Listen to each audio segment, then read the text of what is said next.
à tous, je suis ravie de vous retrouver aujourd'hui dans une nouvelle vidéo dans laquelle je vous emmène préparer mon dîner. Comme vous le savez certainement, depuis quelques temps, ma famille et moi, nous sommes en rééquilibrage alimentaire.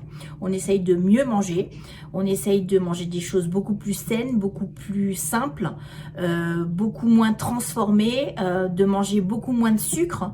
Et du coup, je me suis dit que ce serait sympa ce soir que je vous emmène avec moi dans l'élaboration de mon dîner, du dîner de la famille. J'ai envie de faire un petit gâteau pour le dessert. Un petit gâteau sans prétention, mais aussi sans sucre. Donc vous allez voir tout simple parce qu'en fait j'ai des kiwis qui sont en train de se flétrir et moi j'ai horreur des kiwis quand ils sont trop mûrs. Donc je vais les mettre dans un gâteau. Pareil, j'ai une poire qui fait un peu, une ou deux poires qui font un petit peu la tête. Donc je vais les mettre aussi dans mon gâteau. Ça fera un petit dessert sympa.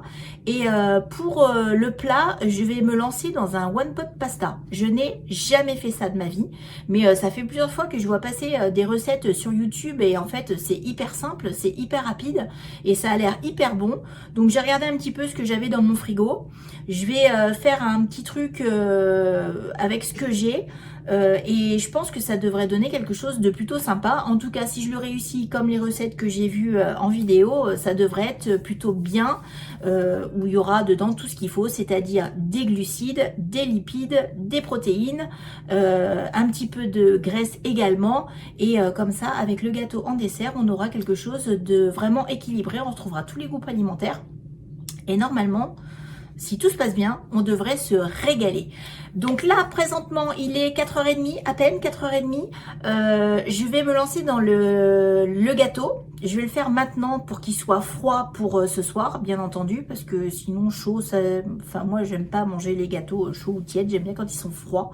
Donc je vais le faire maintenant, il aura le temps de cuire et de refroidir quand on passera à table ce soir.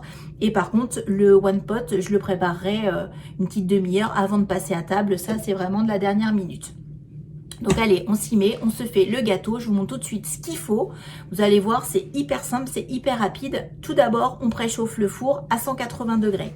Alors, maintenant que j'ai mis mon four à préchauffer, j'ai mis 150 g de farine semi-complète dans un saladier. Pour les gâteaux, j'utilise de la semi-complète. J'aime pas les gâteaux à la farine complète. Je trouve que c'est trop compact, c'est trop pas assez aéré. Donc de la semi-complète, je trouve que c'est vachement mieux pour les gâteaux. Un sachet de levure chimique, un fromage blanc, une compote. Là, c'est de la compote de pommes, toujours sans sucre ajouté, systématiquement. 3 œufs et mes fameux fruits. Donc vous voyez, quand je vous mentais pas, hein, j'ai une poire qui est vraiment pas ouf. Celle-ci, ça va à peu près, mais bon, voilà, on va la manger quand même. Et puis j'ai mes 2 kiwis là qui commencent à être légèrement mous, et moi j'aime pas quand ils sont mous, donc ils partent dans le gâteau. Voilà, donc ce qu'on va faire maintenant, c'est que on va mélanger avec la farine, le fromage blanc, la compote, la levure, les œufs. On va tout mélanger.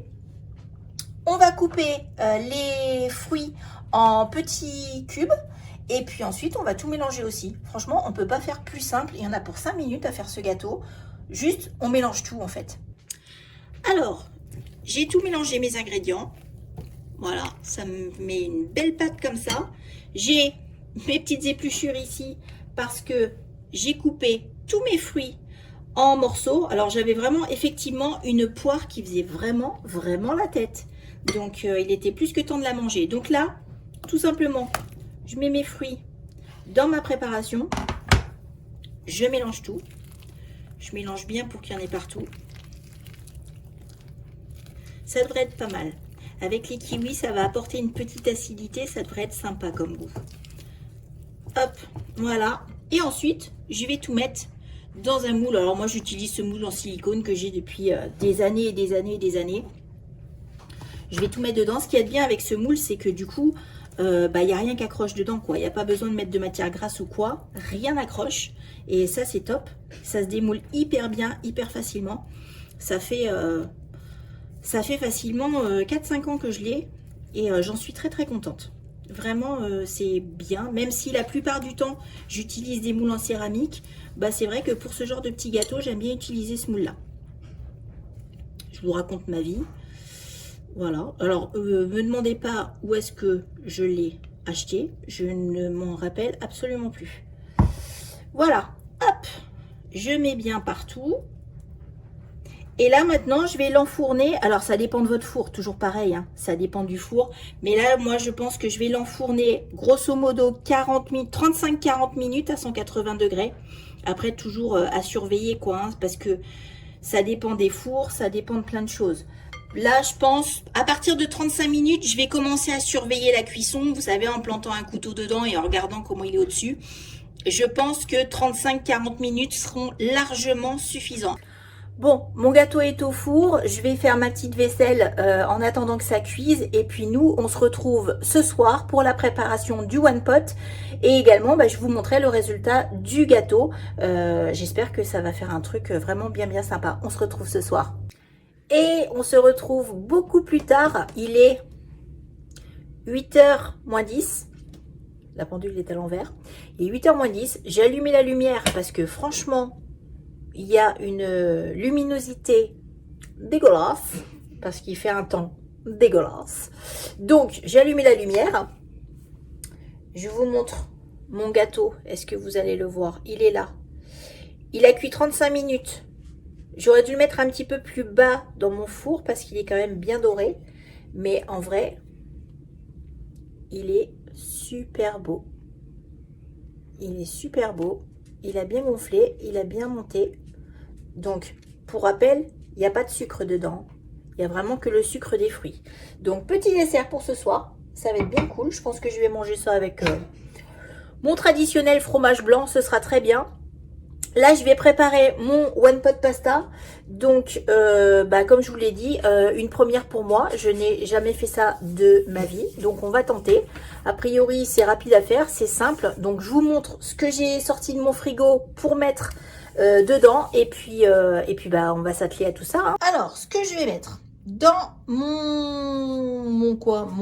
dans mon wok, dans ma, comment on appelle ça, dans ma grosse poêle, on va dire. Je vais mettre...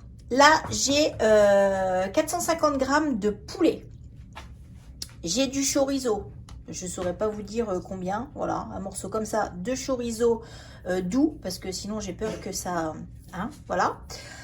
J'ai 2 demi-poivrons. Alors, mon poivron rouge est beaucoup plus gros que mon poivron vert. Mais bon, voilà, 2 poivrons. J'ai 240 grammes de pâte complète.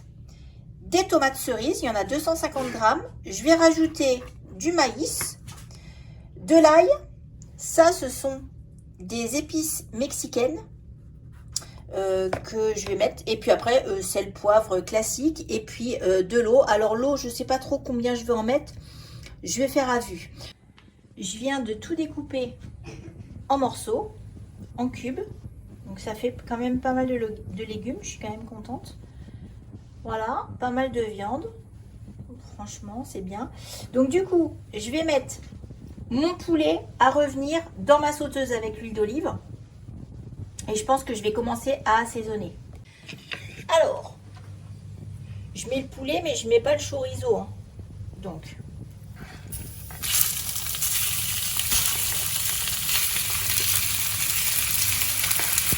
hop, pour faire revenir un peu.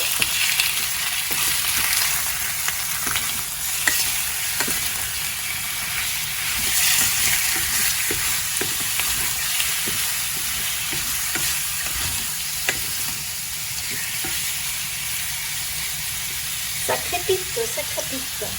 Alors, je vais mettre tout de suite un peu de sel, un peu de poivre. Je vous rappelle, c'est total impro. Hein. Franchement, je ne sais pas ce que je fais. Mais dans tous les cas, ce ne sera pas mauvais.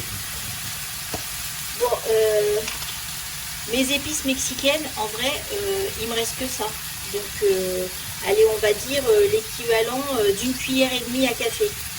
Je mets tout. Je mets absolument tout. Allez hop. De toute façon, les épices, c'est toujours bon. Alors, qu'est-ce qu'il y a dans mes épices mexicaines? J'ai du paprika, du cumin, de l'origan, du sel, de l'ail.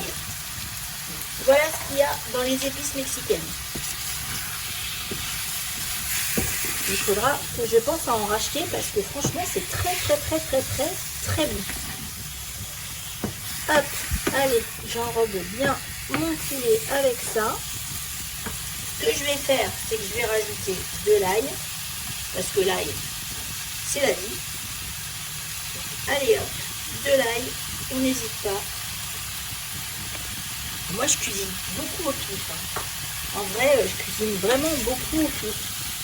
Je prends souvent des recettes, mais que je finis par adapter à ma manière, selon mes goûts, selon les goûts de ma famille. Et puis voilà quoi. Et en fait, ça donne toujours quelque chose de bon. Alors, mon poulet a commencé à bien revenir. J'ajoute mes légumes. Alors, dans la sauteuse, ce serait bien. J'en fais partout. Voilà. Ça, c'est moi. Ça, c'est moi quand je cuisine. Il y en a la moitié à côté. Voilà. Donc, pour rappel, Chiquette a son mot à dire apparemment. Alors, pour rappel, un demi-poivron rouge, un demi-poivron vert et 250 g de tomates cerises. En fait, les petites barquettes de tomates cerises, quoi. J'ai mis une barquette entière. Chut. T'as dit, vous êtes désagréable, vous, pendant que je filme. Bah, qu'est-ce que c'est que ce petit chien mal élevé? Dites.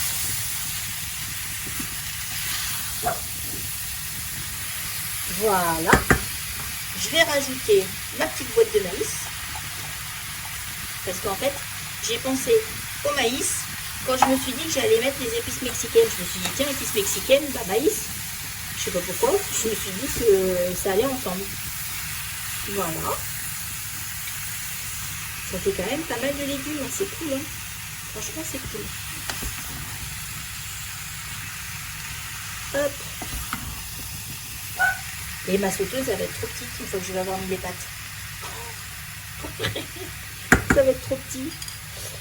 Je rajoute mes pâtes. Si j'ai bien compris, c'est comme ça qu'il faut faire.